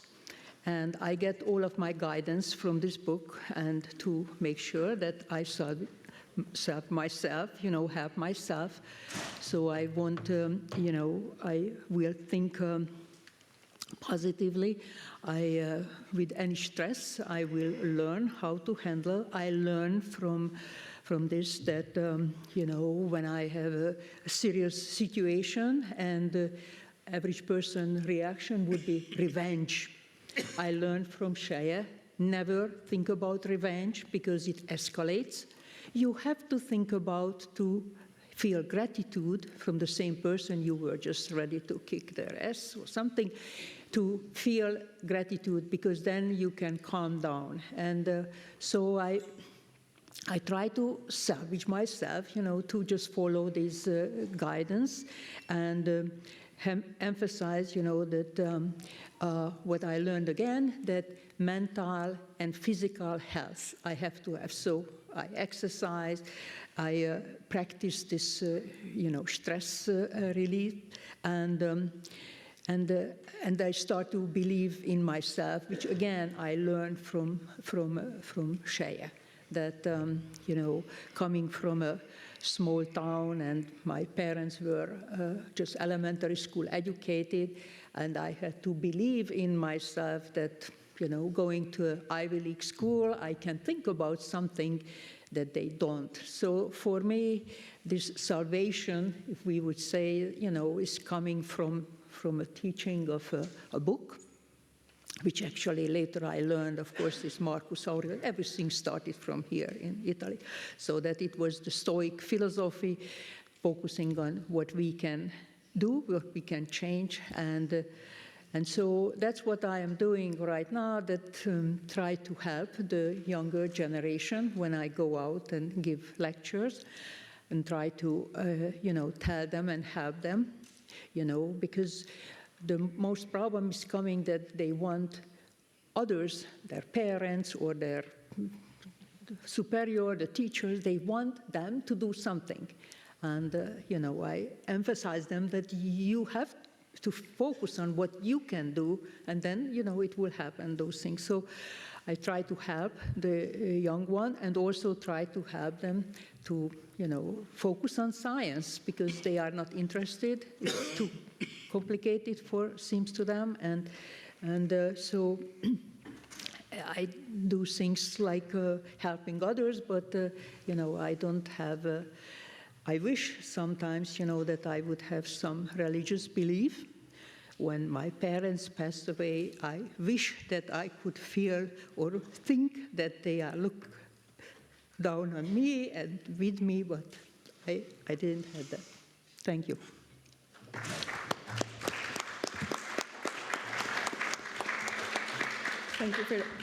Thank you very much also for revealing that gratitude and not revenge could be the attitude. Thank you very much. Professor Romero?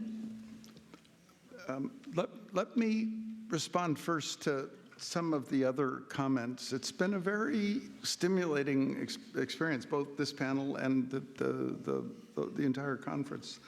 I think nonprofit organizations should be a very important part of this analysis of how norms are shaped.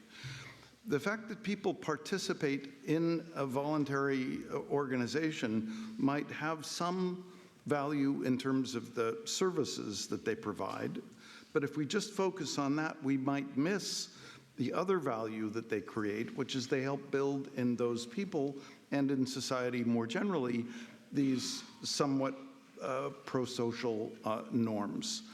The United States actually has a terrible record of destroying nonprofit organizations that we once had. We used to have many nonprofits in the United States. And I honestly think economists are partly to blame for this. We have pushed a kind of a worldview of selfishness is good, the market will control everything. We never identified any particular value of nonprofits compared to for-profits. So when Wall Street decided to make money by privatizing nonprofits, nobody objected. They had the cover of protection from economists. So I think we have a long way to go to undo some of the damage we've done. I also think I hadn't thought about it, but the story of abortion in the United States deserves very careful attention, because it's a case of a kind of an appeal to a strong authority, the Supreme Court, that actually produced a very significant backlash in the United States, and it's harmed other parts of our political system.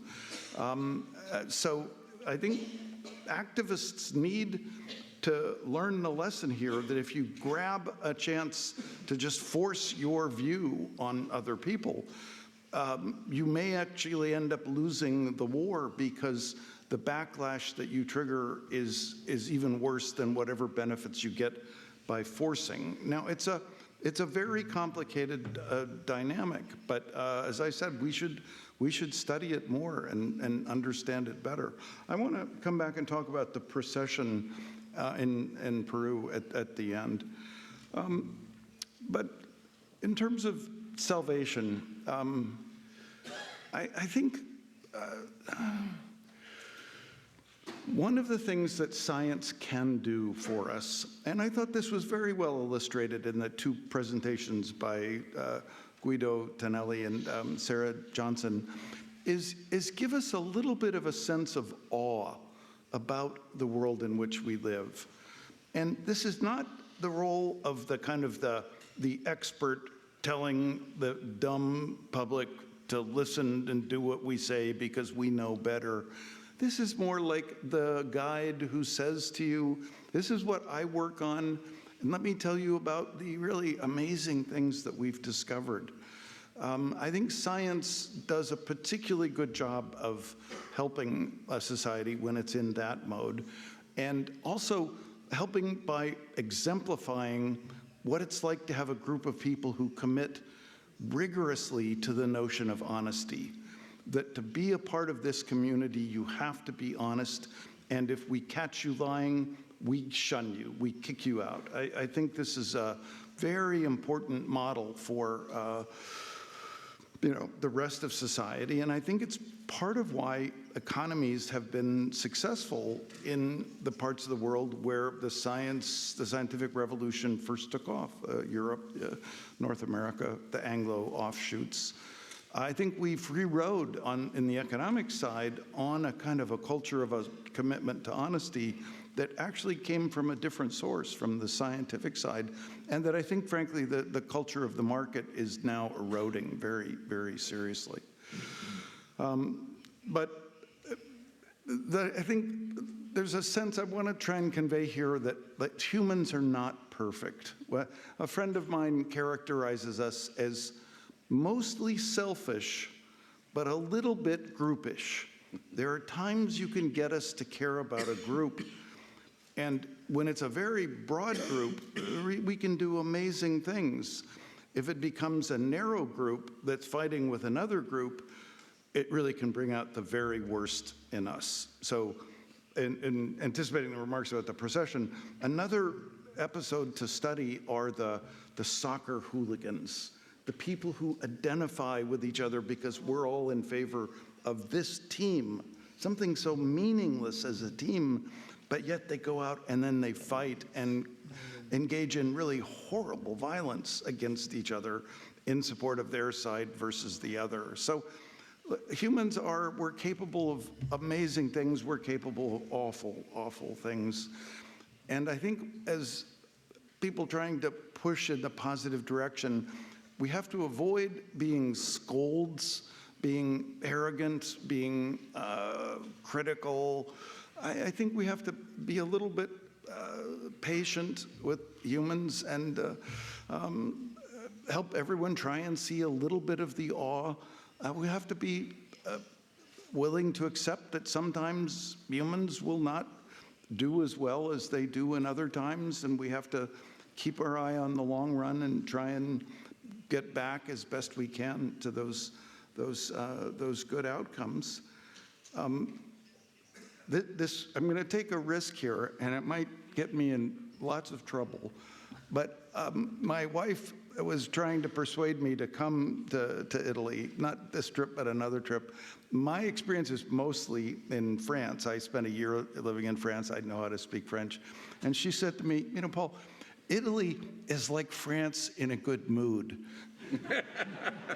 And so, I think that's actually true. I've experienced that here. So if we could somehow be kind of the people pushing for progress and moral growth, but do it in a good mood, I think we might actually have more chance of succeeding.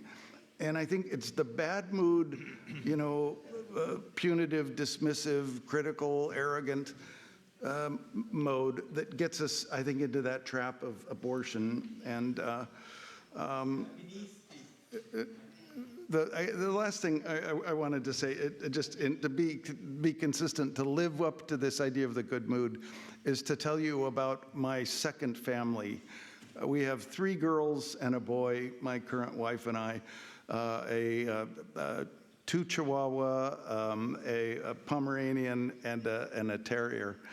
The terrier is blind, the Pomeranian is deaf, the 2 Chihuahua have no teeth, so we're kind of running a geriatric facility. It's not really a second family. The terrier, because she's blind, will just growl at random because she doesn't know what's going on to protect herself. the Pomeranian doesn't hear her. So the Pomeranian ignores her, so nothing bad happens. They get along great. But the terrier sometimes growls at the other Chihuahua, and that Chihuahua growls back. The terrier can't see, doesn't know what's going on, growls even more. It escalates, and the terrier has now bitten that Chihuahua 2 times. I've known that terrier ever since she was a tiny pup. She's like slept with me. We saved her as a tiny puppy from some terrible characters. And so I have to love her, even though she sometimes, as my wife says, is the worst dog she's ever seen. So you have to love them, but you still, and you watch out, you try and keep them from doing the bad things, but yet you help them try and improve, do better. On the street, when she gets nervous and starting to bark, I pick her up and just hold her up in the air so she can't get into a fight with any other dog. So if we can somehow keep that kind of love for all humans, understand they'll sometimes do a terrible thing like bite another helpless dog, but yet keep in a positive sense, keep trying to look for the good in us and push us to do better. And I guess the connection to the procession is just that people are much more variable than even the terrier. People can do amazing things, they can do horrible things, and we have to try to be positive and push for the right kinds of values, because that's the only thing that will work. If we get punitive, if we get angry, if we get arrogant, if we get bossy, we won't succeed, and I still think we can do even better. Thank you.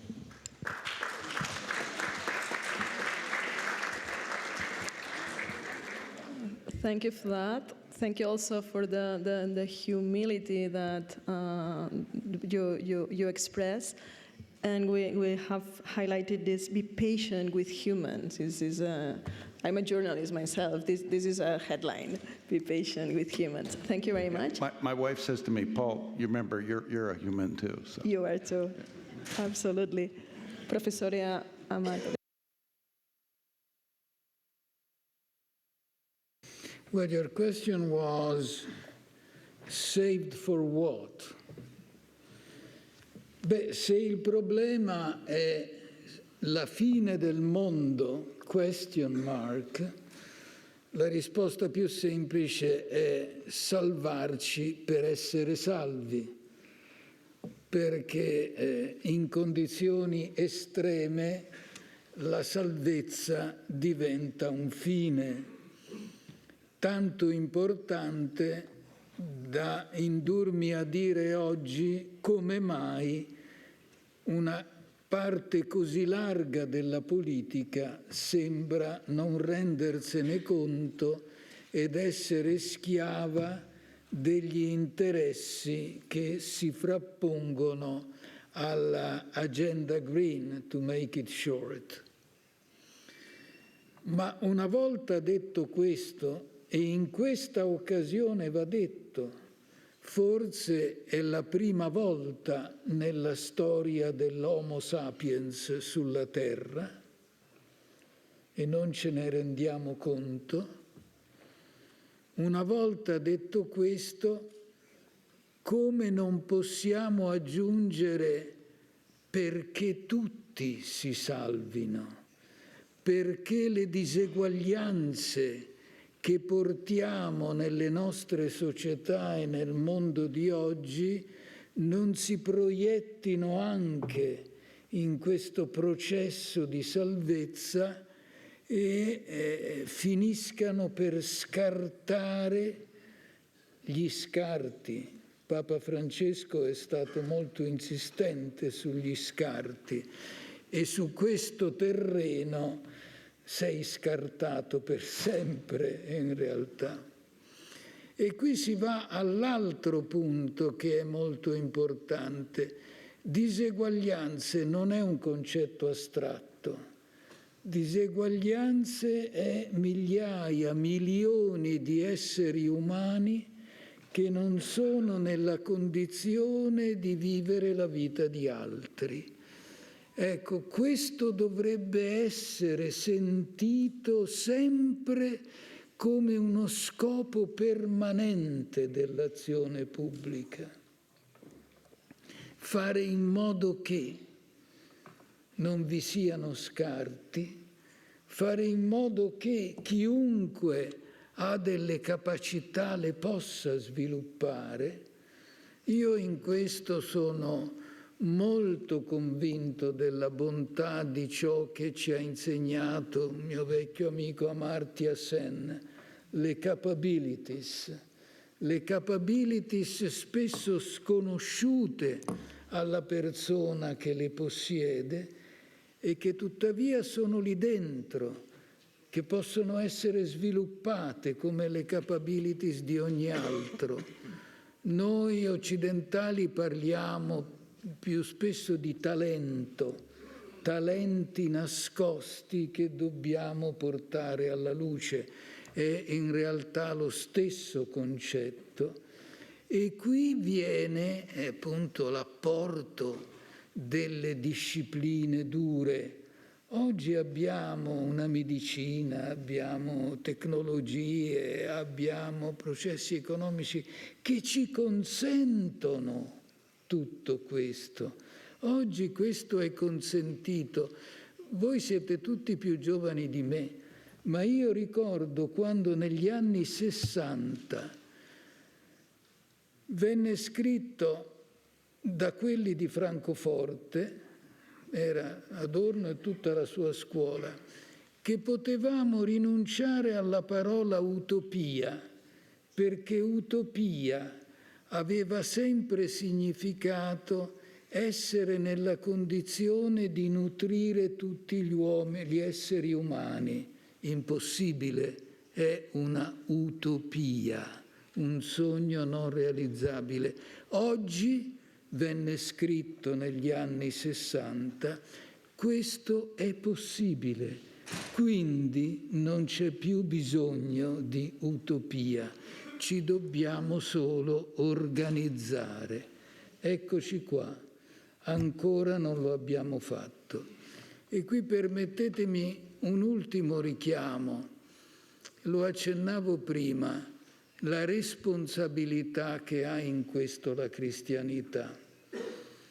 Io non so se tutti si rendono conto, scusate se lo dico, che cosa significa avere abbracciato quella religione nella quale il Dio si è fatto uomo.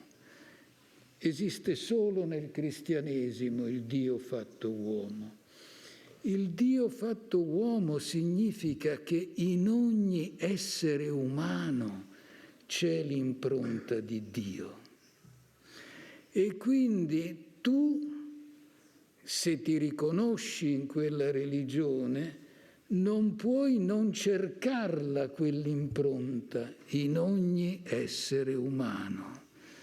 Ecco, non è la coda di un pavone che io posso alzare per pavoneggiarmi, è una grande responsabilità che deve poter giocare non soltanto nei tuoi esercizi spirituali, ma nella tua vita concreta, nella tua vita quotidiana. Per questo abbiamo scritto un libro sul ruolo delle religioni davanti a una politica essiccata, abbiamo scritto. E per questo il ruolo qui della religione cristiana è particolarmente elevato. Thank you very much.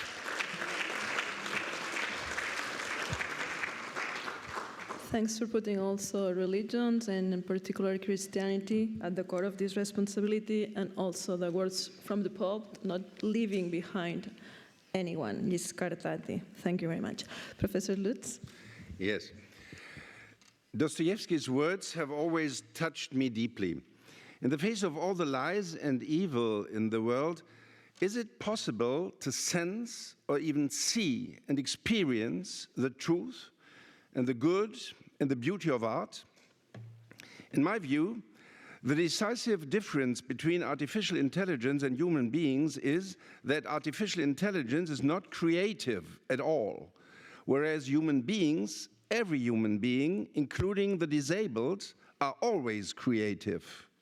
They create sense from the core of their existence, whereas artificial intelligence can only copy. The highest expression of human creativity, however, is art. In truly great art, we can enter into a genuine relationship with highly creative people from times long past. We can touch the divine. We can sense and even experience what eternal life is. Most medieval people could not read or write, but in the pictures of their churches, the Biblia Pauperum, the Bible of the poor, they could literally see the sense of their lives.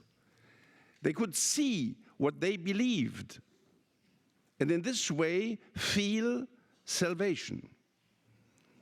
It was only later that the enjoyment of art cooled into a bourgeois aesthetic pleasure. But the embers still glow in the great works of great artists. In the book I mentioned at the beginning, The Sense of Life, I tried, with the help of the art of the city of Rome, from its foundation to the present day, to make sense visible and salvation tangible.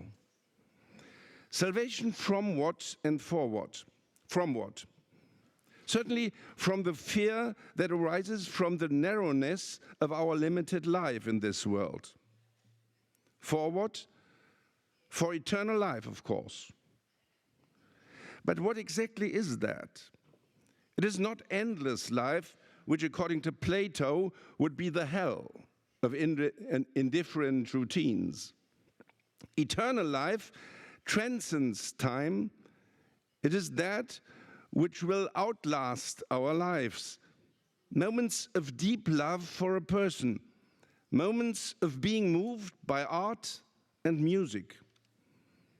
I'm seriously convinced that an atheist who looks at Michelangelo's Pietà in St. Peter's Basilica in Rome for several hours with understanding can become a Christian without any texts. At the bottom, he can still sense the Madonna's suffering in the heavy folds of their robe. But the more the view approaches her head, the calmer the folds become. And when he then immerses himself in the face of the Mother of God, he will see that she is smiling lightly and gracefully. A mother smiling at the corpse of her son on her lap. This smile can only be understood if this mother truly believes in the resurrection. And when the viewer then sees this beautiful body of Christ, a work of art of almost divine beauty, this Pietà is the only sculpture that Michelangelo was ultimately satisfied with and which he signed, then one can truly see and experience the incarnation of God. God becomes flesh. Resurrection, Easter. Incarnation of God, Christmas. The rest of Christianity is secondary. Anyone who has lost a deeply loved one and becomes engrossed in the mysterious smile of this woman must either think she is insane, or he can believe that this smile is true. And then he is a Christian. The smile of Michelangelo's Pietà was created in the same time as the smile of Leonardo da Vinci's Mona Lisa, and yet it is completely different. The Mona Lisa shows the superior smile of a self-assured time. The smile of the Pietà is a redeemed smile, and the delicate, graceful gesture of her left arm invites us all to trust in this redemption. Nowadays, language contributes a lot to the division of society. Those who do not express themselves in a politically correct way are quickly marginalized. Couldn't art help to heal these divisions? After the publication of my book, a Czech journalist wrote to me that Czech society was possibly even more divided than German society. But last year, there was an exhibition about the not very important Czech artist of the Baroque time, Peter Brandl. People came en masse to see it all over Czech. And strange as it may sound, it had really united society again. Medieval people had a fascinating idea. They knew healing pictures, that are images in front of which you could be healed. The Isenheim altar in Colmar is one of such healing picture. It originally stood in the Antonite hospice in Isenheim, and all the beds of all the sick were turned towards this moving painting by Matthias Grünewald. And people believed that if you looked at it from morning to night, you could be healed, cured, redeemed. And that also applies to music. I really believe that anyone who listens the Laudate Dominum from Wolfgang Amadeus Mozart, Vespere Solemnis de Confessore, experiences eternity that transcends time, that they can agree with the world as a whole. And Heinrich Schipperges, the great physician and philosopher from Heidelberg, said once, to be healthy, you have to agree with the world as a whole. Thank you.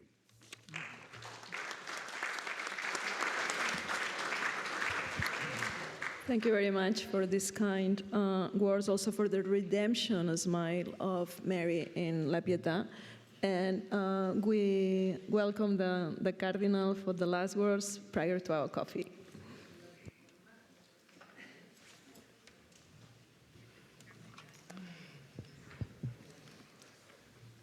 Bueno, para no demorar mucho, voy a decir una cosa muy breve. Creo que el punto más importante de la experiencia de la fe es la belleza, ¿no? Porque es un don gratuito. Y como nosotros hemos sido, bueno, en el caso de mi país, nosotros nos comunicamos la fe por medio de la familia, la mamá, el papá, los hermanos. La experiencia de fe en nosotros es muy cercana y nos ha ido educando en el aprecio, a pesar de que evidentemente siempre además las familias se pelean entre ellas y unas dicen yo soy Coñones, yo soy Castillo, yo soy, ¿no? Todo el mundo se pelea, ¿no? Pero siempre hay ese cultivo interno de la identidad a través de los lazos humanos. Mucho más cuando uno luego se ha educado, por ejemplo, en un colegio durante largo tiempo y tiene amigos de toda la vida, ¿no? Yo creo que todas esas experiencias que tenemos los humanos, por el apuro del sistema de vida que estamos teniendo ahora, que tiene de alguna manera, tenemos que de alguna manera hacerlo un poco más tranquilo. Yo creo que una de las grandes reformas que hay que hacer en la globalización es hacerla un poco más lenta. ¿Por qué? Porque este sistema global ha derivado en comunicación por una parte inmediata y simultáneamente en plata fácil. Se invierte de acuerdo a lo que ganaremos dentro de 500 años, pero los que nacerán con una deuda. Y ese es el gran problema. Entonces, sigue siendo vigente para que haya alegría y para que haya belleza la opción de Jesús, o Dios o el dinero. Y eso es una cosa fundamental, inclusive le llama mamona, le llama ¿no? Le llama al dinero Lucas.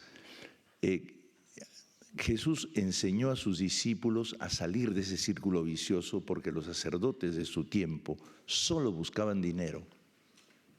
Los sacerdotes del templo de Jerusalén. Era un negocio, era un banco. Y entonces él les puso un seudónimo, oligopistos, Ese seudónimo significa adoradores de la fe de la élite. No significa poca fe. Cuando ustedes dicen oligopolio, ¿dicen poco negocio o es negocio de pocos? ¿No? Y cuando dicen oligarquía, no dicen poco gobierno, dije gobierno de pocos. Si decimos oligopistía, no es poca fe, es fe de pocos, la fe de la élite, la fe de los pocos. Y Jesús les dice, no anden preocupados por qué van a comer, cómo se van a vestir. Miren los lirios del campo y las aves del cielo, que no están cosiendo, ni tejiendo, ni preocupados, pero Dios los viste con toda su belleza y nos dan justamente alegría. Hoy día el gran problema nuestro es la mirada en la que estamos educados y tenemos que superarla. Y yo creo que en la iglesia es el lugar, porque también en la iglesia hoy día hay problemas como en el Templo de Jerusalén.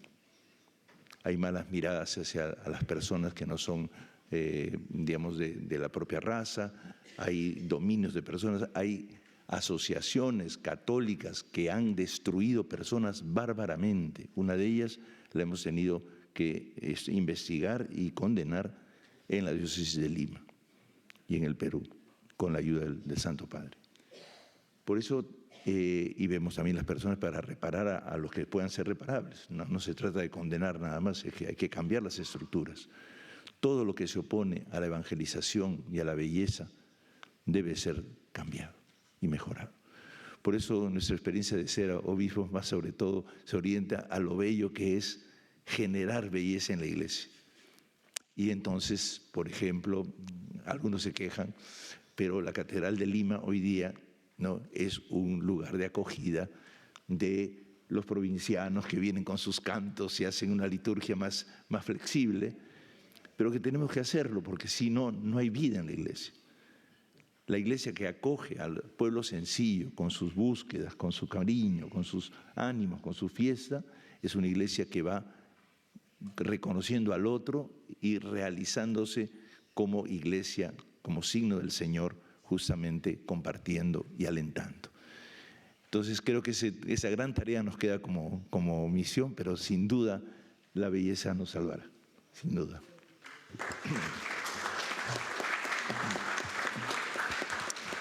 Thank you, Cardinal. Beauty as a gift, family also as a place of relationships, and as a place as well, and to be more slow, to be more serene, and also to change our gaze, to have another view, more collaborative and more taking into account the people.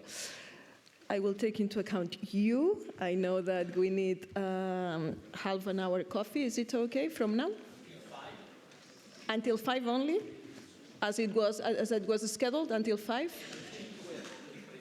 Okay. So at 5 we are here again. So if you have questions, I already have some of them.